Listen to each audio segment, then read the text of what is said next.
बता दें कि कफ सिरफ सिंडिकेट के 25 ठिकानों पर ईडी का छापा पड़ा है। लखनऊ सहित 6 शहरों में छापेमारी की गई है। सुबह 7:30 बजे से 25 ठिकानों पर छापेमारी की गई। आरोपी शुभम जायसवाल की करीबियों पर रेड किया गया है। लखनऊ, वाराणसी, रांची, कर्णावती, जौनपुर, सहारनपुर में रेड की गई है। तो बड़ी खबर आपको बता रहे हैं, कफ सिरप मामले में सिंडिकेट के 25 ठिकानों पर ईडी का छापा। तो कफ सिरप सिंडिकेट के 25 ठिकानों पर ईडी का छापा पड़ा है। लखनऊ सहित 6 शहरों में ये छापेमारी की गई। सुबह 7:30 बजे से 25 ठिकानों पर छापेमारी की गई। आरोपी शुभम जायसवाल के करीबियों पर रेड पड़ा है। लखनऊ, वाराणसी, रांची, कर्णावती, जौनपुर, सहारनपुर में रेड पड़ा है।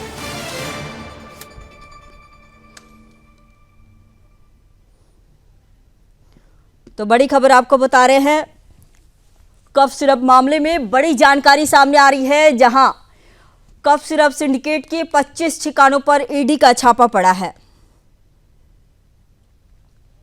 लखनऊ सहित 6 शहरों में ये छापेमारी की गई। सुबह 7:30 बजे ये छापेमारी की गई है, लगभग 25 ठिकानों पर। तो 25 ठिकानों पर ये छापेमारी की गई है। तो आरोपी शुभम जायसवाल के करीबियों पर ये रेड पड़ा है। लखनऊ, वाराणसी, रांची, कर्णावती, सहारनपुर में रेड पड़ा।